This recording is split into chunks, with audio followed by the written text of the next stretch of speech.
وعلى آل إبراهيم إنك حميد مجيد. عباد الله، أوصيكم ونفسي أولا بتقوى الله. أعوذ بالله السميع العليم من الشيطان الرجيم. بسم الله الرحمن الرحيم. لا يكلف الله نفسا إلا وسعها لها ما كسبت وعليها ما اكتسبت ربنا لا تؤاخذنا إن نسينا أو أخطأنا ربنا ولا تحمل علينا إصرا كما حملته على الذين من قبلنا ربنا ولا تحملنا ما لا طاقة لنا به واعف عنا واغفر لنا وارحمنا أنت مولانا فانصرنا على القوم الكافرين. സ്നേഹ ആദരണീയരായ സഹോദരി സഹോദരികൾ, വളരെ ഹൃദ്യമായ പെരുന്നാൾ ആശംസകൾ അറിയിക്കുന്നു. അല്ലാഹുവിന്റെ വലിയ അനുഗ്രഹത്താൽ, ആ വലിയ അനുഗ്രഹത്താൽ എന്ന് പറയുമ്പോൾ പോലും ആ വലിയ എന്ന വാക്കിന് അതിന്റെ വലുപ്പത്തെ ഉൾക്കൊള്ളാനാകുന്നില്ല എന്ന ബോധ്യത്തോടെ തന്നെ പറയുന്നു. അല്ലാഹുവിന്റെ വലിയ അനുഗ്രഹത്താൽ നമുക്ക് നിയോഗിച്ചയച്ച പ്രവാചക പരമ്പരയുടെ പരിസമാപ്തി കുറിച്ചുകൊണ്ട് മുഹമ്മദ് റസൂലുള്ളാഹി സ്വല്ലല്ലാഹു അലൈഹി വസല്ലം ഈ സന്ദേശത്തിന്റെ അല്ലാഹുവിനെ അനുസരിക്കുക എന്ന അഥവാ ഇസ്ലാം എന്ന് പറയുന്ന ഈ സന്ദേശത്തിന്റെ എക്കാലത്തേക്കുമുള്ള ഏത് സന്ദർഭങ്ങളിലേക്കുമുള്ള ഏത് അവസരങ്ങളിലേക്കും സാഹചര്യങ്ങളിലേക്കുമുള്ള അതിന്റെ അടിസ്ഥാനങ്ങളെ പൂർത്തീകരിക്കുന്നതിന് വേണ്ടി ഇസ്ലാമിന്റെ അഥവാ അല്ലാഹുവിന് സമർപ്പിക്കുന്നതിന്റെ അഞ്ചാമത്തെ അടിസ്ഥാന മൂല്യമായ മക്കയിൽ ഒരുമിച്ച് കൂടുക, എല്ലാ ദേശങ്ങളിൽ നിന്നും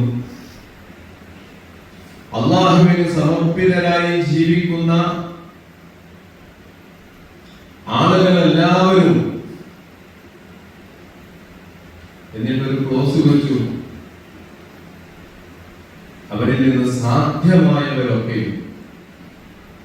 ശരീരം കൊണ്ടും സാഹചര്യം കൊണ്ടും സമ്പത്ത് കൊണ്ടും സാധ്യമായവരൊക്കെയും മക്കയിൽ ഒരുമിച്ച് ചേരുക എന്ന അല്ലാഹുവിനെ സമർപ്പിക്കുക എന്ന് പറയുന്ന സന്ദേശത്തിന്റെ അടിസ്ഥാന മൂല്യങ്ങളിൽ അഞ്ചാമത്തേതിന് അവസാനത്തെ പ്രവാചകന്റെ നേതൃത്വത്തിലുള്ള നായകത്വത്തിലുള്ള പ്രായോഗികമായ സമർപ്പണം ഹിജ്റ 10-ാം വർഷം ദുൽഖഅദ മാസത്തിൽ മദീനയിൽ അല്ലാഹുവിന്റെ റസൂൽ പ്രഖ്യാപിച്ചു. അടുത്ത ദുൽഹിജ്ജയിൽ ഹജ്ജിന് പോവുകയാണ് എന്ന വിവരം പ്രഖ്യാപിച്ചു.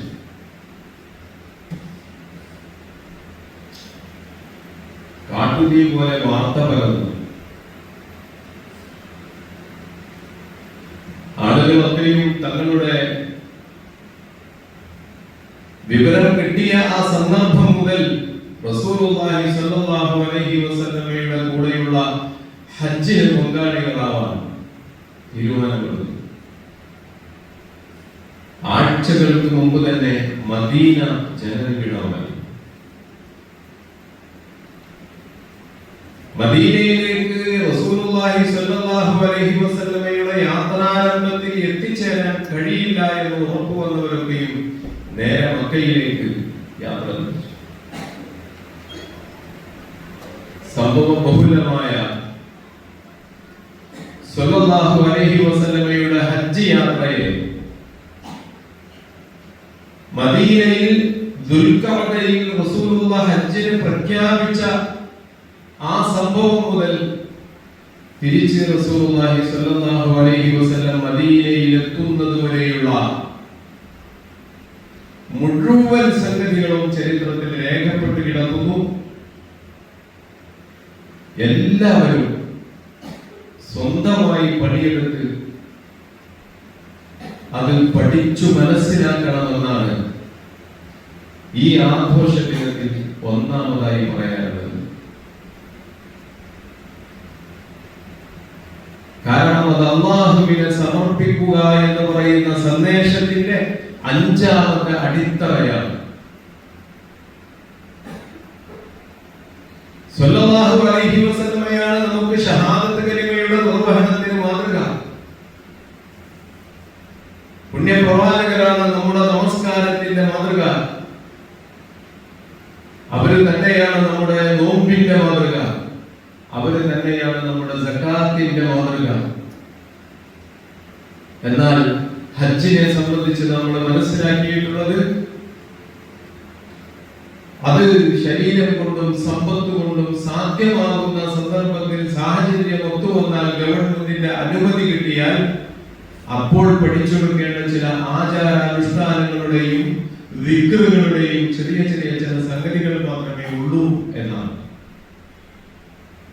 ആ ധാരണ നമ്മൾ തിരുത്താം.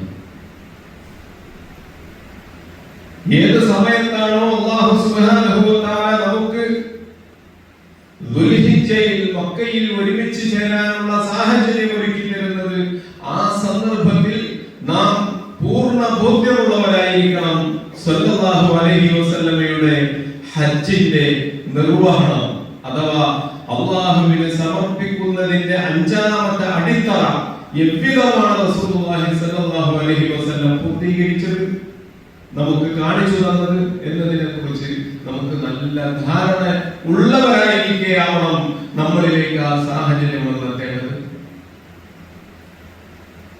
അത്രമേൽ കൊതിയോടെ നമ്മളത് കാത്തിരിക്കുകയും ആ കൊതിയുടെ ഭാഗമായി സ്വല്ലല്ലാഹു അലൈഹി വസല്ലമയുടെ ഹജ്ജ് യാത്രയും അതിന്റെ അനുബന്ധ സംഭവ വികാസങ്ങളും നമ്മുടെ ജീവിതത്തിന്റെ ദിശ മാറ്റുന്ന ഒട്ടനവധി അനുഭവങ്ങൾ സ്വല്ലല്ലാഹു അലൈഹി വസല്ലമയുടെ ആ യാത്രയിലുണ്ട്.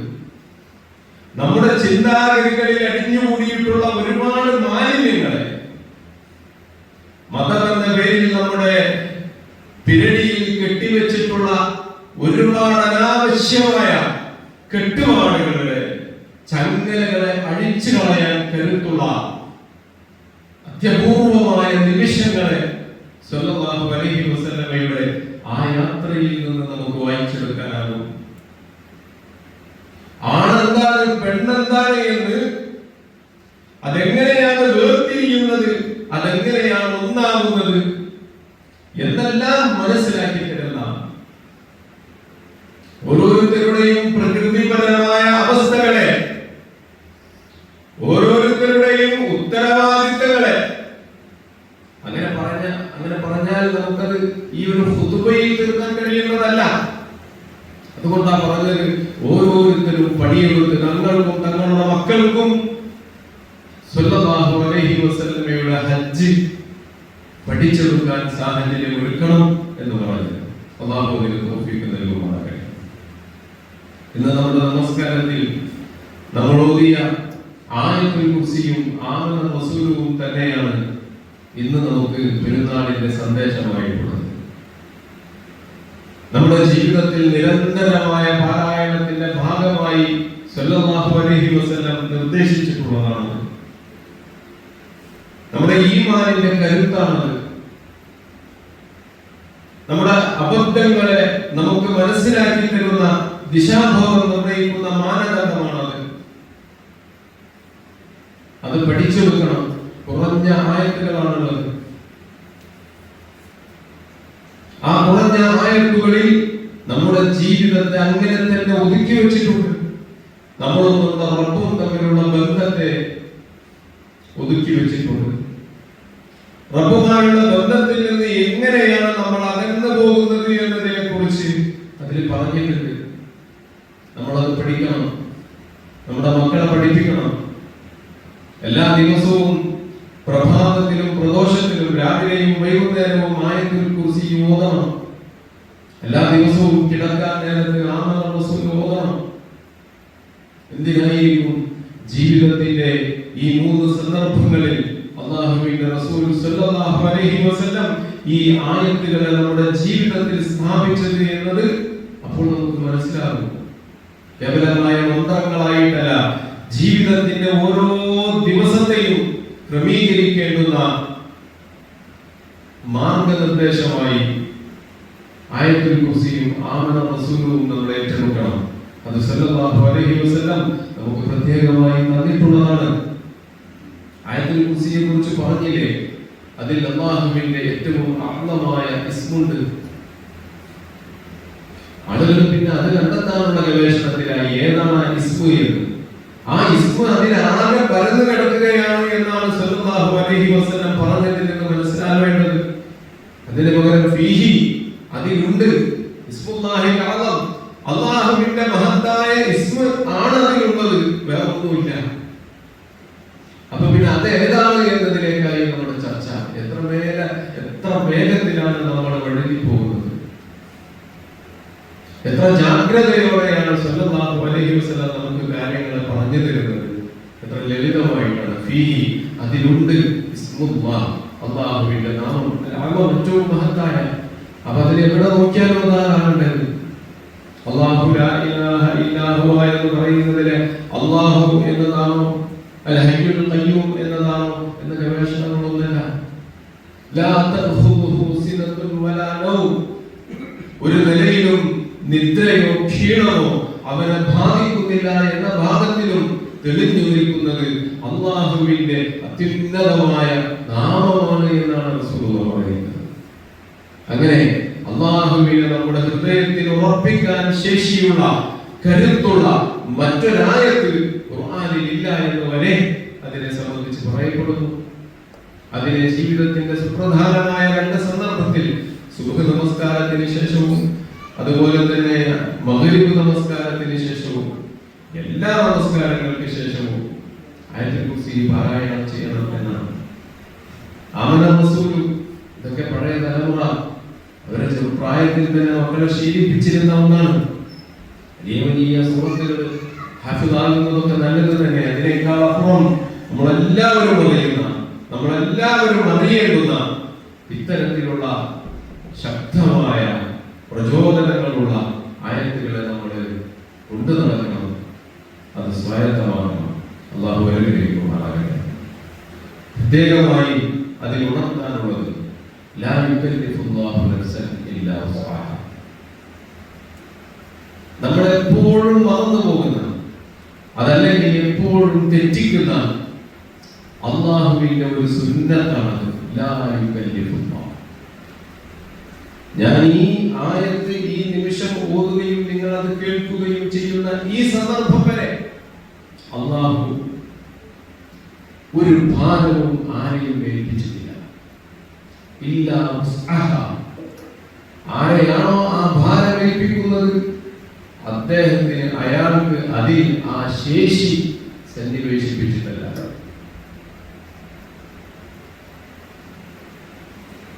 പച്ചക്ക് പറഞ്ഞ എന്തെങ്കിലും ഒരു കാര്യം ചെയ്യാനുള്ള എല്ലാ സൗകര്യവും ചെയ്തു തന്നിട്ടല്ലാതെ ഒരു കാര്യം ചെയ്യണമെന്നുള്ള പറഞ്ഞിട്ടില്ല. നമ്മുടെ ഹാലെന്താ? നമ്മളോട് അല്ലാഹ് ഒരു കാര്യം പറഞ്ഞതായിട്ട് മനസ്സിലായാൽ പിന്നെ നമ്മള് ഗവേഷണത്തിലാണ്. എങ്ങനെ ഇപ്പൊ അത് ചെയ്യാം, അത് ചെയ്യാൻ പറ്റുമോ, അത് ഈ സാഹചര്യത്തിലുള്ളതാണോ, അതിപ്പോ എല്ലാവർക്കും സമ്മതമാവും. ആ പറഞ്ഞ കാര്യം എന്നോടല്ല എന്ന് വരുത്തി തീർക്കുവാനുള്ള എന്തൊക്കെ കാര്യങ്ങളിലേക്കാണ് നമ്മൾ എത്തിപ്പോകുന്നത്. അള്ളാഹു പറയുന്നതോ, അള്ളാഹു അത് പറയുന്ന പോലുമില്ല. അത് നിർവഹിക്കുവാനും അതിലേർപ്പെടുവാനും അതിനെ ഏറ്റെടുക്കുവാനുമുള്ള ശേഷി അവിടെ ഉണ്ടാക്കിയിട്ടില്ല. അപ്പൊ എനിക്ക് രോഗിയായ ഒരു മകനെ തന്നു. എന്താ അർത്ഥം? അതിനെ പുലർത്താനുള്ള ശേഷി എനിക്ക് തന്നിട്ടുണ്ട്. എനിക്ക് അങ്ങേയറ്റം ഉപദ്രവകാരിയായ ഒരു അയൽവാസിയെ തന്നു. എന്താ അർത്ഥം? അതിനെ പൊറുക്കാനുള്ള ശേഷി, അതിനോട് ക്ഷമയോടെ സഹകരണത്തോടെ പ്രതിപ്രവർത്തിക്കാനുള്ള കരുത്തും എനിക്ക് തന്നിട്ടുണ്ട്. നമ്മൾ നിരീക്ഷിച്ചു കൊണ്ടിരിക്കുക അള്ളാഹു എന്താണ് നമ്മളെ ഏൽപ്പിച്ചുകൊണ്ടിരിക്കുന്നത് എന്ന്. അങ്ങനെ എന്നെ ഏൽപ്പിച്ചിരിക്കുന്നു, എന്നെ ബാധിച്ചിരിക്കുന്നു, എന്റെ മേൽ ഉത്തരവാദപ്പെടുത്തിയിരിക്കുന്നു എന്ന് എനിക്ക് ബോധ്യമായാൽ നമുക്ക് ബോധ്യമാവണം അതിനെ നിർവഹിക്കാനുള്ള ശേഷിയും അതിന് മുന്നേ തന്നെ അള്ളാഹു എന്നിൽ തന്നിരിക്കുന്നു. പഠിപ്പിക്കപ്പെട്ട ഒരു പ്രാർത്ഥനയിലെ അല്ലാഹുമ്മ അരിനൽ ഹഖ ഹഖൻ വർസുഖ്നാ ഇത്തിബാഅഹു.